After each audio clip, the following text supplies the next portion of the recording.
الذين كذبوا بآياتنا يمسهم العذاب بما كانوا يفسقون.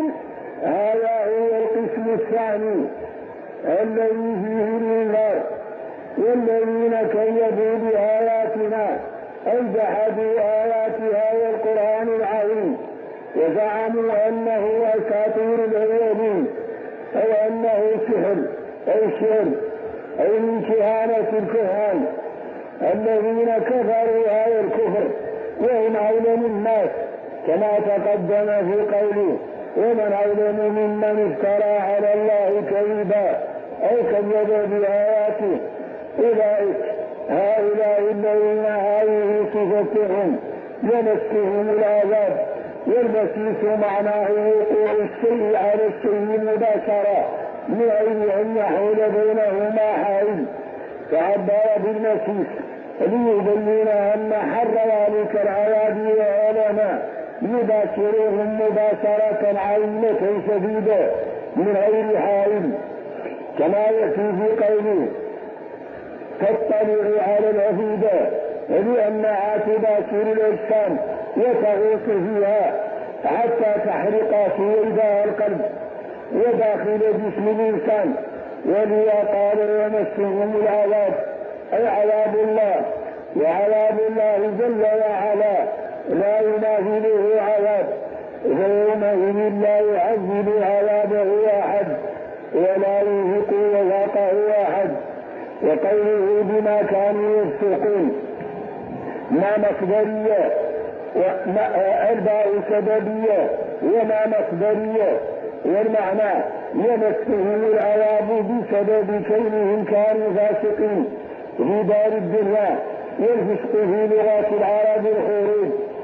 الفسق في لغات العرب الخروج وفي اصطلاح الشرع الخروج عن طاعة الله. والعرب كل ما خرج إنسان وعن شيء سمته فاسقا.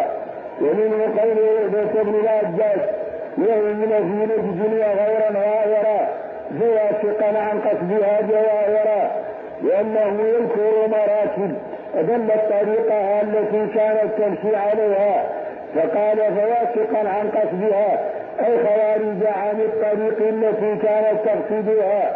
هذا أصل الفسق في لغات العرب فهو في اصطلاح الشرع الخروج عن طاعة الله.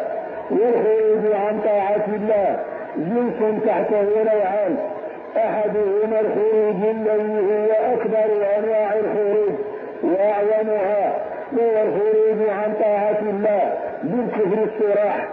هذا أكبر أنواع الفسق وكثيرا ما يطلق في القرآن اسم الفسق على هذا لأنه صرح بأنهم كذبوا بآيات الله وهذا أعظم الكفر.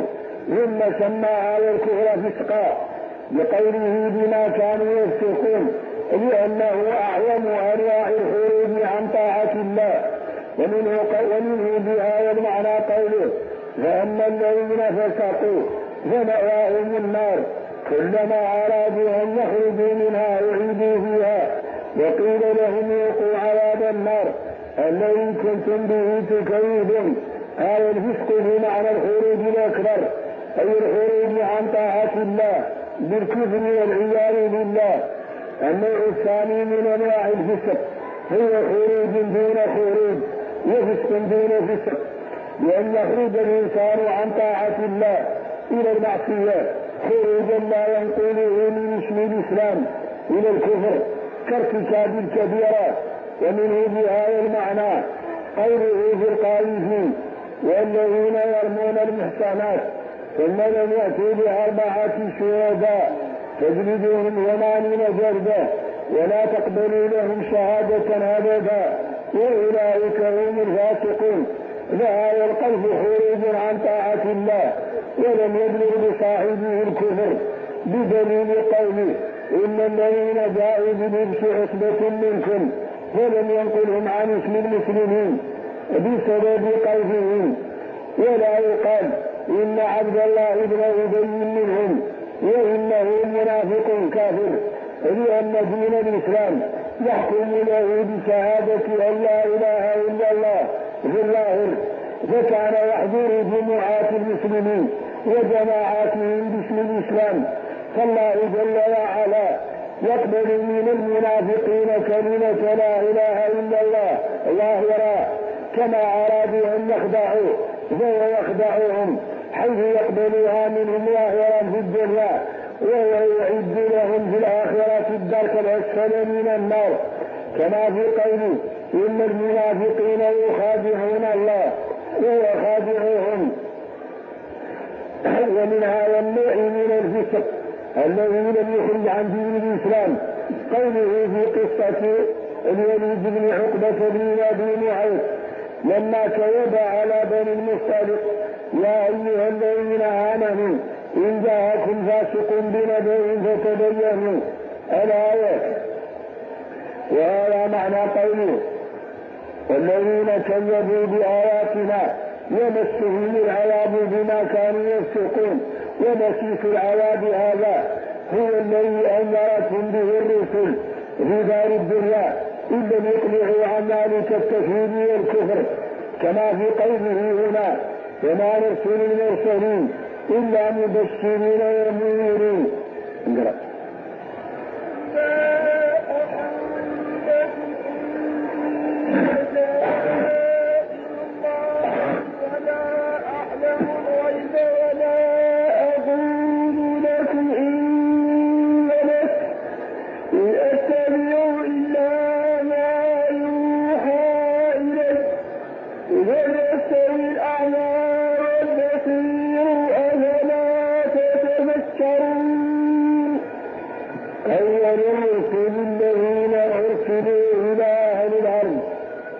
بعد أن وقع فيهم الكفر والشرك بالله هو نبي الله نوح، كما قدمنا في قوله: إنا أوحينا إليك كما أوحينا إلى نوح والنبيين من بعده، فدل على أنه أول ذلك النوع الذي يرسل إلى الناس بعد أن كفروا، وآخرهم محمد صلى الله عليه وسلم. فالله قال لأولهم في سورة هود: ولا أقول لكم عندي خزائن الله ولا أعلم الغيب ولا أقول إني ملك ولا أقول للذين تزدري أعينكم لن يؤتيهم الله خيرا. ومثل هذه القصة بعينها كانت فيما أنزل على محمد صلى الله عليه وسلم، حيث قال: قل لا أقول لكم عندي خزائن الله، قل لهم يا نبي الله لا أدعي لكم دعوى بعيدة ولا كاذبة ولا أخرج لكم عن قولي وحقيقتي، لا أقول لكم إن عندي خزائن الله، والخزائن جمع الخزانة هو المحل الذي تخزن فيه الأرزاق ونحوها، فخزائن الملوك مثلا المحل الذي يجعلون فيه العدة من الطعام والسلاح وما جرى مجرى ذلك.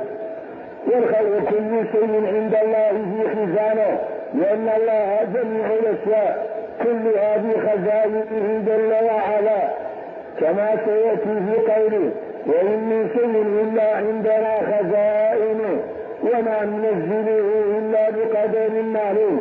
لا أقول لكم إن بيد الأرزاق والآيات وما اقترحتم من كل شيء، وخزائن الأمور ليست بيدي وإنما هي بيد الله، وإنما أنا عبد أرسلت إليكم لأنذر من أطاعني بالجنة وأبشر من عصاني بالنار، وأبلغكم رسالات ربي وأوضح لكم طريق الخير والشر، وأقيم لكم المعجزات الواضحات التي لا تتركني منصف في صدق سواء. ولذا قال: قل لا أقول لكم عندي خزائن الله ولا أعلم الغيب. الجمهور من العلماء على أن هذا معطوف على ما قبله، وأنه من جملة ما أمر أن يقوله، وتقرير المعنى: قل له موضع لا أعلم الغيب، كما قال الله له قل لا أملك لنفسي نفعا ولا ضرا ولو كنت أعلم الغيب لاستكثرت من الخير وما مسني السوء ولا أقول لكم إني ملك بل أقول لكم إني رجل ابن امرأة أذهب إلى السوق وأشتري منه حاجتي. لأنهم قالوا ما لهذا الرسول يأكل الطعام ويمشي في الأسواق كيف يرسل الله من يأكل ويشرب ويروح إلى السوق؟ والله يقول وما أرسلنا قبلك من المرسلين إلا إنهم ليأكلون الطعام ويمشون في الأسواق وما جعلناهم جسدا لا يأكلون الطعام وما كانوا خالدين هذه سنة الله في رسله. وقوله ولا أقول لكم إني ملك كان المعتزلة يستدلون بظاهر هذه الآية على أن الملائكة أفضل من الآدميين ولأن هذه كأنها مناصب عالية. لا أقول لكم أني في رتبة الإلهية بحيث تكون عندي خزائن السماوات والأرض وأعلم الغيب ولا أدعي لكم الرتبة الأخرى الكبيرة التي هي رتبة الملك. وأكثر العلماء على أن خيار الرسل من الآدميين أفضل من الملائكة. وهذا النوع من الخلاف والبحث مما فيه من حسن إسلام المرء تركه ما لا يعني لأننا لم نمر به ولم نكلف به والخوض فيه لا حاجة لنا فيه ولا لنا من ورائه نفع. وقد قدمنا مرارا أن أكثر العلماء على أن أصل المادة اللغوية التي منها الملك أنها ألك ففاء المادة همزة وعينها لام ولامها كاف آلك. وأصل هذه المادة مادة الهمزة واللام والكاف معنى الرسالة والملوكة الرسالة والمهلوكة الرسالة. وأولى من أرسلته أمه بملوك فبلغنا ما فعل. والعرب تقول ألكني إليها يحمل إليها مهلوكتي أي رسالتي فبلغها عني. ومنه قول أبي ابن الهيلي ألكني إليها وخير الرسول أعلمهم بنواحي الخبر. فعلى هذا ذات الملك مألك على وزن مفعل من الملوكة وهو الرسالة فدخله القلب الصرفي المعروف وهو جعل العين مكان الفاء والفاء مكان العين فجعلت الهمزة التي كانت موضع الفاء جعلت في موضع العين فصار ملك. ووزن الملك بالميزان الصرفي معسل لأن العين جاءت في موضع الفاء وجاء في موضع العين. وربما نطقت العرب به على هذا القلب بلفظ ملك كقول الشاعر ولست بإنسي ولكن ملاكا تحدر من ذوي السماء يقول. فخففت همزة الملك وألقيت حركتها وجعلت حركتها على اللام فقيل ملك كما تسقط في قوله سلهم أصلها سألهم. ومما يدل على أن أصله مالك وأن الهمزة أصلها فيه لأنه يجمع على ملائكة ذكت الهمزة التي خففت من الأصل. هذا أصله عند جمهور العلماء ومن يقول إن أصله من الملك قول ضعيف. وعلى هذا الذي قررنا فوزن الملك حاليا وزن الملك في هذا محل لأن الفاء المزحلقة إلى مكان العين ساقطة منقولة حركتها فوزنه محل بإسقاط الفاء. ويقال وإنما سمي الملك ملكا من المهلكة وهو الرسالة لأن الملائكة عباد الله المكرمون الذين يحملون مآلك الله أي رسالاته كما يأتي في قوله فالمدبرات أمرا فمنهم من يرسل لتسخير الريح ومنهم من يرسل لتسخير المطر ومنهم من يرسل لقبض الأرواح ومنهم من يرسل لحفظ الأعمال ومنهم من يرسل لحفظ الآدميين لئلا تتخطفهم الشياطين كما يأتي في أحد التفسيرات في قوله له معقبات من بين يديه ومن خلفه الآية، وقوله جل وعلا إن أتبع إلا ما يوحى إلي. إن هنا هي النافية، والمعنى ما أتبع إلا ما أوحى ربي إلي لا أزيد عليه ولا أخرج عن قولي، فأنا رسول كريم أوحى الله إلي أن ينذركم ويبشركم وأنا أتبع ما يوحى إلي، فمن أطاعني دخل الجنة ومن عصاني دخل النار. وبهذه الآية وأمثالها في القرآن يتمسك الظاهرية بأن القياس لا يجوز في الشرع. قالوا بأن النبي قال ما أتبع إلا ما يوحى إلي، فحصر الاتباع في الموحى إليه. والله يقول لقد كانت لكم في رسول الله أسوة حسنة، فعلينا أن لا نتبع إلا خصوص الوحي ولا نخرج عنه إلى رأي. وأمثالها من الآيات التي يستدل بها الظاهرية كثيرة جدا. ونحن نقول إن الجواب أننا لا نخرج عما يوحى إلا أن ما يوحى منه ما هو منصوص به ظاهر ومنه ما هو مفهوم من حكم المنصوص به، ولا خروج فيها عن حكم الوحي، لإجماع العقلاء على أن نور الحق حق ونور الباطل باطل. فالله فالشرع قد يذكر الشيء ويسكت عن نظيره المماثل له في علة الحكم، فيفهم العقلاء أنه مثله.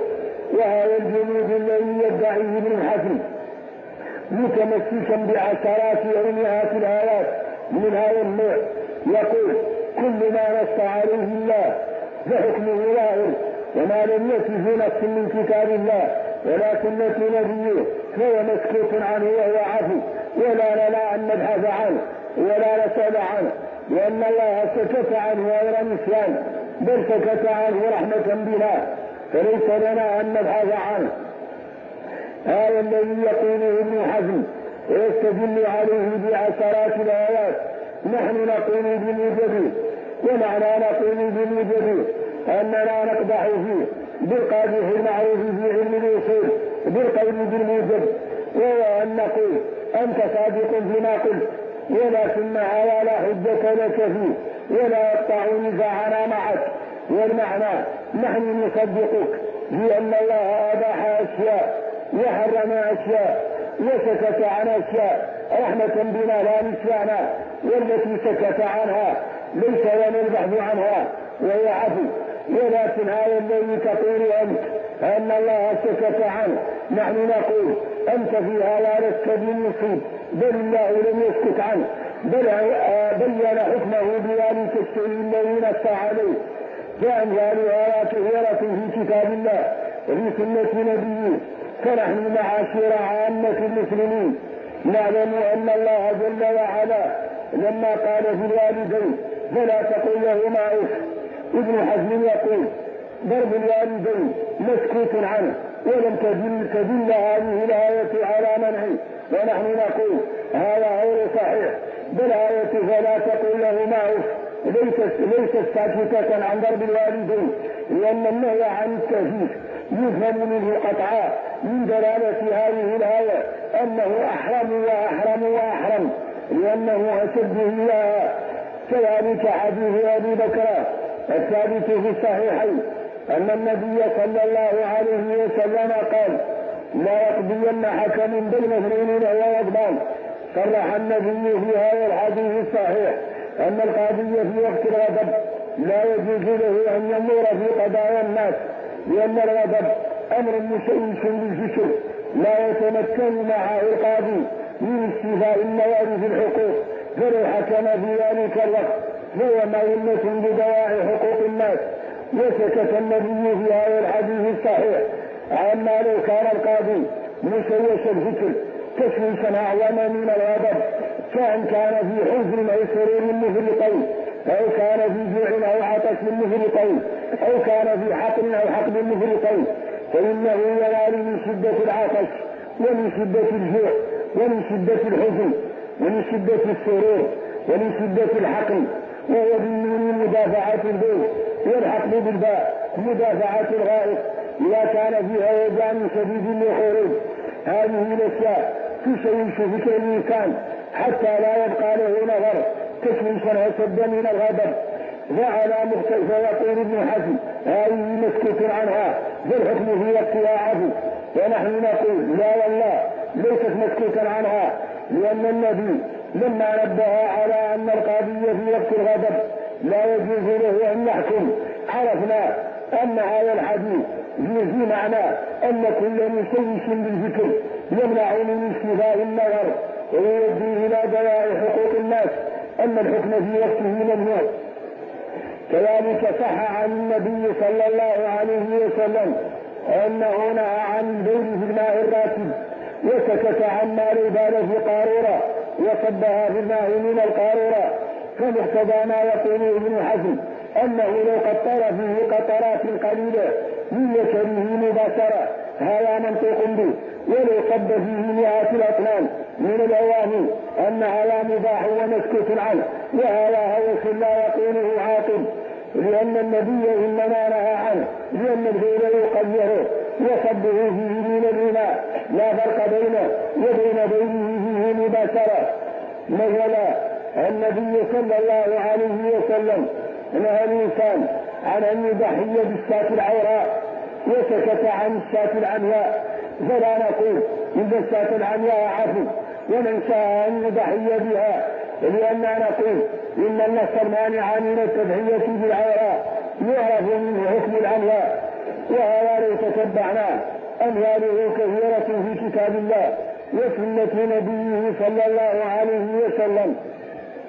واستدل بعض العلماء من علماء الأصول بآية الأنعام هذه على أحد قولين في مسألة اختلف فيها العلماء، لأنه معلوم في علم الأصول أن العلماء مختلفون هل النبي صلى الله عليه وسلم يمكن أن يجتهد في شيء أو لا يجتهد في شيء، فالذين قالوا الاجتهاد ممنوع عليه استدلوا بهذه الآية من سورة الأنعام وآية النجم وما جرى مجراهما، قالوا بأن النبي قال إن اتبعوه إلا ما يوحى فحصل ما يتبع في الوحي، وهذا يمنع الاجتهاد وأنه لا سبيل إلى الاجتهاد. وآية النجم التي أشرنا إليها هي قوله وما ينطق عن الهوى إن هو إلا وحي يوحى، وأجابوا عن هذا قالوا وقع تدل على الاجتهاد في الجملة كما دلت عليه آيات من كتاب الله كقوله في سورة الأنفال قال له الله جل وعلا لما اجتهد في إنصار أهل بدر ولم يقتلهم قال الله كأنه دائم له مقرع له ما كان لنبي أن يكون له أسرى حتى يدخلون في الأرض يريدون عرض الدنيا والله يريد الآخرة، فقوله ما كان لنبي أن تكون له أسرى حتى يدخلون في الأرض قالوا دليل على أنه أسر الإنسان اجتهادا منه ولو كان بوحي لما دامه الله هذا الليل، وكقوله في براءة عفى الله عنك إنما أنت لهم حتى يتبين لك الذين صدقوا وكانوا مرتاحين، فلو كان ذلك العفو بوحي لما قال له عفى الله عنك إنما أنت لهم. قالوا هذه النصوص وأمثالها معناه أنه يفعل بعض الأمور من غير وحي صريح بل باجتهاد منه. وكان بعض العلماء يقول أما ما يقول أنه يوحى إليه فلا شك أنه وحي من الله وهو الذي فيه وما ينطق عن الهوى إن هو إلا وحي يوحى. وأظهر الأقوال أن الشرع والتحليل والتحريم أنه لا يحكم فيه إلا بالوحي، كما جاءت قصص متعددة أنه إذا جاء الأمر لا وحي فيه شك عنه وأحزن ينتهي حكم الله فيه حتى يأتيه الوحي فيه. وأن مثل الحروب كما ذكرنا في قصة بدر وموت ابنه بذلك والأمور الدنيوية أنه عندما يفعل فيه الأمر يظنه ولا يفعله إلا جائزا بدلالة ظواهر الشرع عليه، إلا أنه ربما يكون غيره أولى منه. وبهذا يقول الله بما فعلت سواء من حيث أن غيره أولى منه وإن كان جائزا. وهذا معنى قوله إن أتبعه إلا ما أوحى إليه. ثم أمر الله نبيه أن يقول قل هل يستوي الأعمى والبصير. الله تبارك وتعالى ذكر طائفة من الناس، طائفة ذكرها بقوله ومن آمن وأصلح فلا خوف عليهم ولا هم يحزنون، وطائفة ذكرها بقوله والذين كذبوا بآياتنا يمسهم العذاب فهؤلاء الذين عموا عن طريق الحق حتى دخلوا النار هذه العياذ بالله أمي. وهؤلاء الذين أبصروا فعملوا لله حتى دخلوا الجنة فهؤلاء هم المبصرون. كما قال تعالى في سورة هود يضرب المثل بفريق الكفار وفريق المؤمنين مثل الفريقين كالأعمى والأصم والبصير والسميع. فالأعمى والأصم هو فريق الكفار والسميع والبصير هو فريق المؤمنين. كما قال هنا هل يستوي الأعمى والبصير؟ لا والله لا يستويان. فالأعمى هو من طمس الله بصيرته ولم يريه قلبه بنور الإيمان، لأن الله يقول فإنها لا تعمل الأبصار ولكن تعمل القلوب التي في الصدور.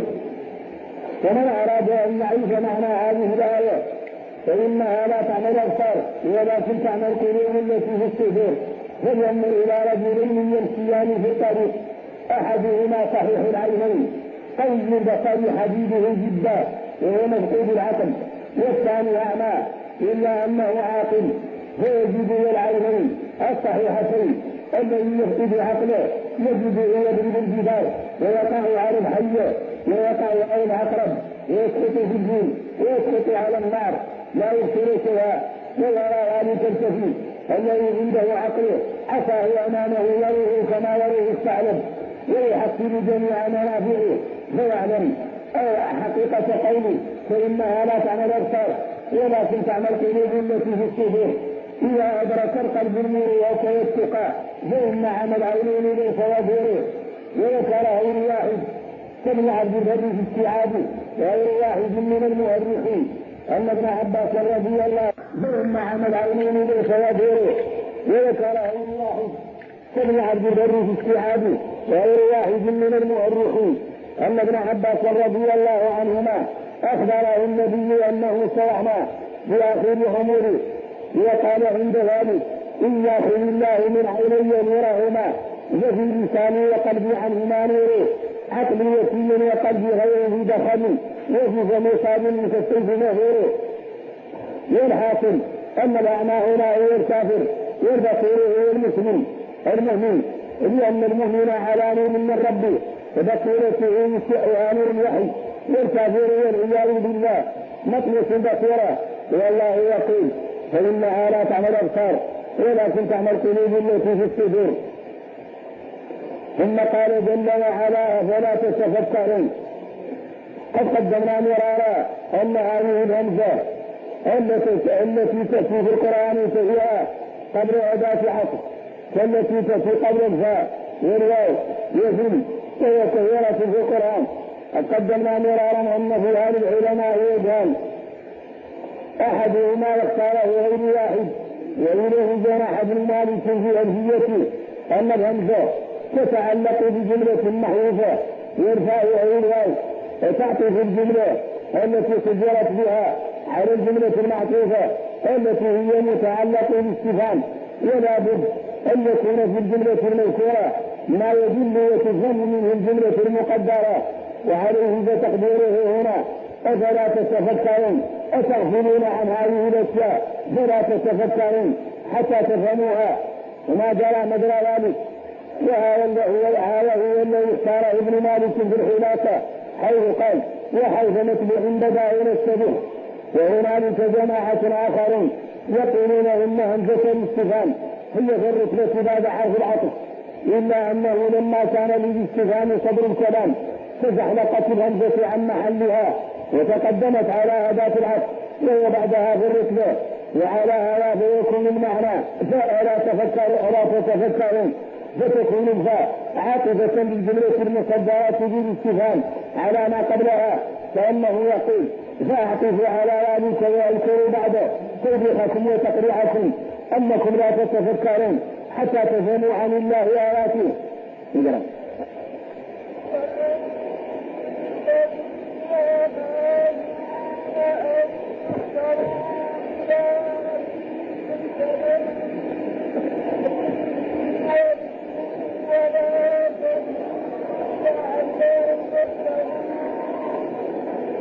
وأنذر به الذين يخافون. الخطاب بالنبي صلى الله عليه وسلم، وأصح الأقوال في مرجع الدليل أنه راجع بالقرآن المعبر عنه بقوله لا اتبعوا إلا ما يوحى إليه، وأمر بما يوحى إليه الذي لا تتبعوا إلا إياه، أمر به الذين يخافون. وفي الآية هنا سؤال، وهو بما قصر الإنذار على الذين يخافون أن يحصروا في حال كونهم متجردين من الأولياء والشفعاء من دون الله، مع أن القرآن إنذار للأسود والأحمر. تبارك الذي نزل الفرقان على عبده ليكون للعالمين عن بكرة أبيهم نذيرا. وكقوله عن أمير الناس لما خصهن الذين يخافون.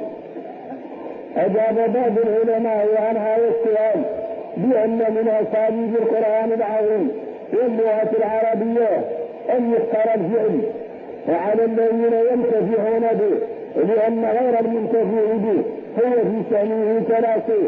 ونظير الآية من القرآن فيذكر بالقرآن من يخاف وعيه، مع أنه تيسير للأسود والأحمر، إنما تنير من اتبع الذكر، وهو منير للأسود والأحمر. إنما تنير الذين يؤمنون، وهو منير للأسود والأحمر، أي بأنهم هم المنتفعون. ومعنى أمر به أعلمهم بما عند الله في الأوامر والنواهي، مقترنا ذلك الإعلان بالتهديد والتخريج من خالق السماوات والأرض إن لم يمتثلوا أمره ويجتنبوا نهيه. وقوله يخافون هو معنى الخوف على بابه، يخافون أن يحصروا إلى ربهم، مادة خاف تتعدى بنفسها وتتعدى بالحرف، وهي هنا متعدية بنفسها، والمصدر المنسبك من أن يصلتها لقوله أن يحصروا لمحل نصب معلوم به الخير. والمعنى يخافون الحسر إلى ربهم، والحسر معناه جمع الناس. وقوله ليس لهم من دونه ولي ولا شفيع، هذه الجملة الفعلية المصدرة بها الفعل الناقص هي في محل الحال، وهذه الحال هي التي ينصب عليها الخير، أن يخافون على حسر الناس في حال كونهم ليس لهم من دون الله ولي ولا شفيع. بل ومعنى ولي ولا شفيع الولي في لغة العرب هو كل من ينعقد بينك وبينه سبب يجعلك تواليه وتواليه. والرياء كان كل قريب للرجل من عصبته يسمى وليا، وكل صديق حميم يسمى وليا. ولهذا كان الله ولي المؤمنين، والمؤمنون المتقون أولياء الله، لأنه الإيمان سبب منعقد بين العبد وربه يجعل يكون بسببه الله يوالي العبد بالإحسان والرحمة والجزاء، والعبد يوالي الله بالطاعات ونحو ذلك. والمعنى ليس لهم من دون يخسرون في حال كونهم وقت ذلك الحسر ليس لهم ولي أحد بينهم وبينه سبب يجعله يواليهم فيكون وليا لهم يمنعهم مما أراد الله أن يفعل بهم إذا عصوا. وقوله من ولي ولا شفيع، الشفيع في لغة العرب فعيل بمعنى فاعل، أصله شافع، وأصل الشفاعة مشتقة من الشفع، والشفع ضد الوتر. وإنما قيل للشفيع شفيع لأن صاحب الحاجة كان فردا في حاجته، فلما جاءه من يشفع له شفعه فصار اثنين في حاجته، ومنها قيل له شفيع لأنه من الشفع. والشفاعة في الاصطلاح هي التوسط للغير في جلب مكروه أو دفع فرض، وهي على قسمين: شفاعة في الدنيا وشفاعة في الآخرة. أما شفاعة الدنيا فهي قد تكون عند الملوك وعند غيرهم من العلماء، وهي نوعان: إذا كان الإنسان يشفع لينقل مظلوما أو يحقق حقا أو يبطل باطلا أو يكون إنسانا إلى حقه الممنوع منه. وهذه الشفاعة طيبة صاحبها مأجور عليها، وهي التي قال فيها النبي صلى الله عليه وسلم في الحديث الصحيح: اشفعوا تجاروا ويقضي الله على لسان نبيه ما شاء. وتارة تكون الشفاعة هي التوسط فيها من الخبيث لا يجوز، كأن يتوسط رجل برجل في امرأة لتمكنه من نفسها، أو يتوسط له عند سلطان لينزع حق رجل آخر، وما مجرى ذلك من الشفاعة أو يسعى ليسقط حدا من حدود الله. وهذه الشفاعة خبيثة قبيحة صاحبها يؤثر عليها، وهي من عوائم اليهود. وقد أشار الله إلى هذا التفصيل في سورة النساء بقوله: من يشفع شفاعة حسنة يكن له نصيب منها، ومن يشفع شفاعة سيئة يكن له كفر منها.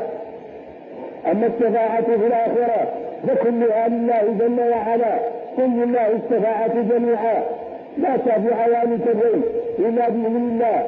والشفاعة يوم القيامة قسمان: شفاعة باطلة مردودة، وهي التي كان يفهمها الكفار، وهي من أنواع الكفر بالله، وادعاء الكفار أن الأصنام تشفع لهم بلا علم من الله جل وعلا. من المعلوم أن الأوثان لا تشفع بإذن الله، كما قالوا ويقولون هؤلاء شفعاؤنا عند الله.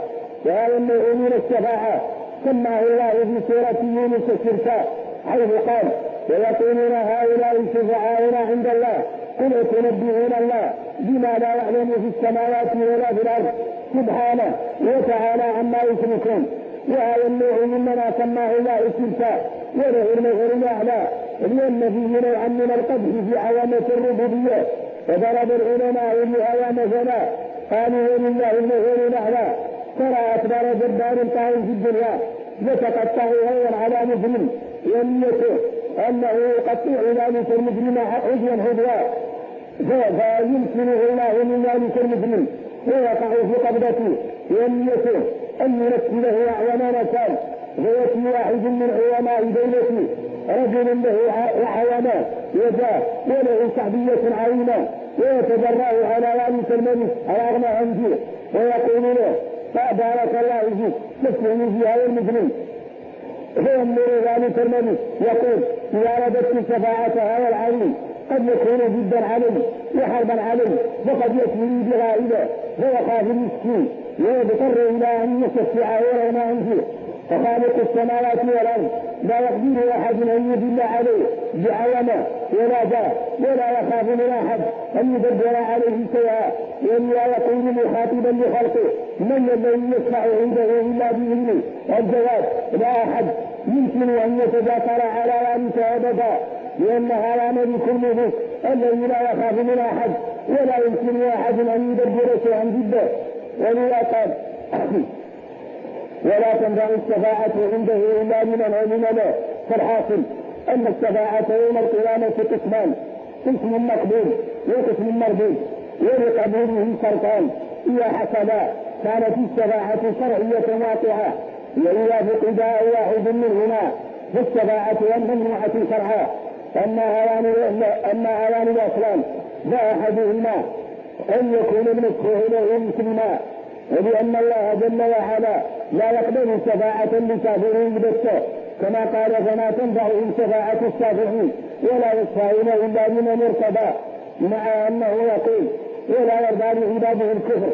الثاني أن يكون خالق السماوات والأرض جل وعلا، فإذا أذن الله في الشفاعة وكان المشفوع له مؤمنا بهذين الشرطين تكون شفاعة مقبولة واقعة في الشرع دل عليها كتاب الله وسنة نبيه. ومما يوضح هذا المعنى أن سيد الخلائق على الإطلاق نبينا محمد صلوات الله وسلامه عليه عنده وعد صادق من الله بداية الدنيا، كما يفيكم في تفسير قوله: عسى أن يبعثك ربك مقاما محمودا. عنده وعد من الله بالشفاعة الكبرى، وهو عالم من أن الله لا يخلف وعده. وإذا وقع الناس من الزق يوم القيامة وجاءوا إلى آدم وقال كلامه المعروف، ثم جاءوا إلى نوح ثم إبراهيم ثم موسى ثم عيسى، حتى إذا بلغ النبي صلى الله عليه وسلم قال لهم أنا لها، ولأنه عالم بالوعد الصادق من خالق السماوات والأرض ومع علمه بالوعد وعلم جاهه ومكانته عند الله لم يتجرأ أن يدفع من علمه بل خر ساجدا، فألهمه الله جل وعلا من المحامد ما لم يلهمه بأحد قبله ولا بعده، ولم يزل ساجدا حتى قيل له يرفع راسك ويسم تعطى ويسمع تستسمع، على مصداق لقوله من الذي يشفع عنده إلا بإذنه، فالجواب لا أحد. والشفاعة للكفار ممنوعة بتاتا، والشفاعة بغيره من الله ممنوعة بتاتا. وقد دلت السنة الصحيحة على أن الشفاعة للكفار خرج منها فرد واحد لا نظير له، وهو ما ثبت في الصحيحين أن شفاعة النبي صلى الله عليه وسلم نفعت أبا طالب مع أنه مات كافرا، إلا أنها لم نفع مثل هذا الكافر الذي هو وحيد لم يكن له نظير، إنما كان في نقل من موضع من النار إلى موضع آخر أخف منها.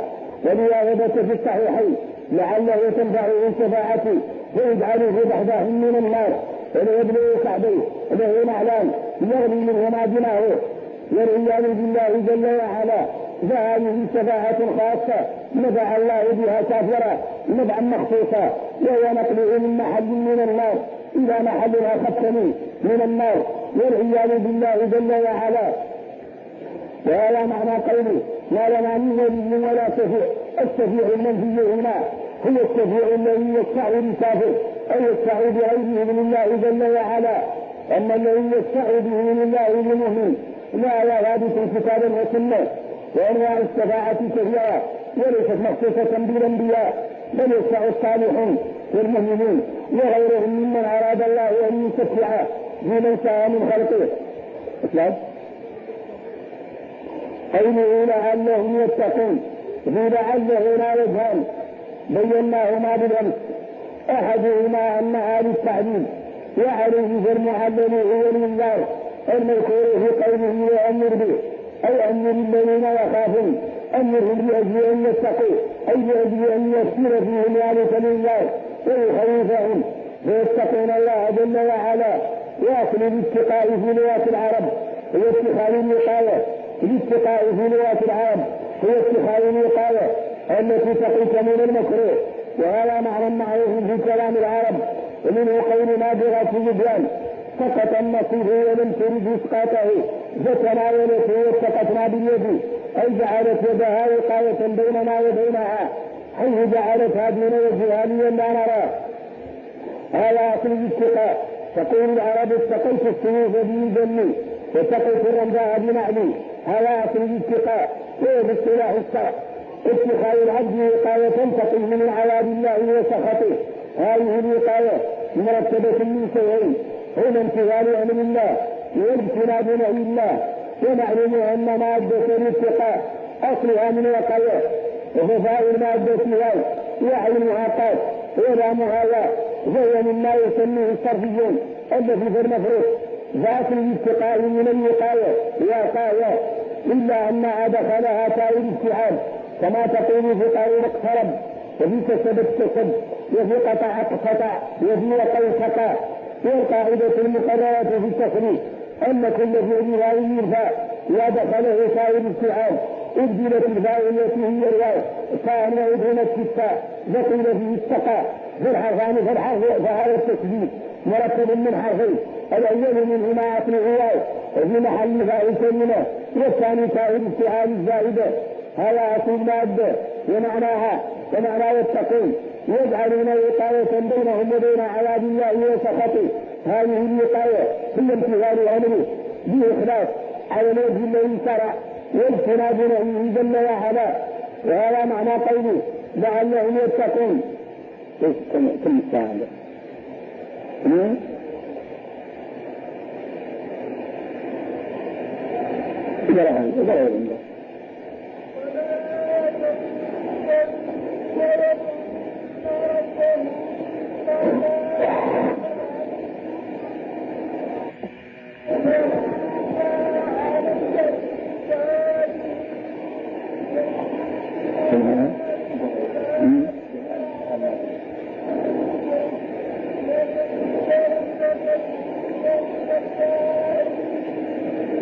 ولا تطرد الذين يدعون ربهم بالغداة والعشي.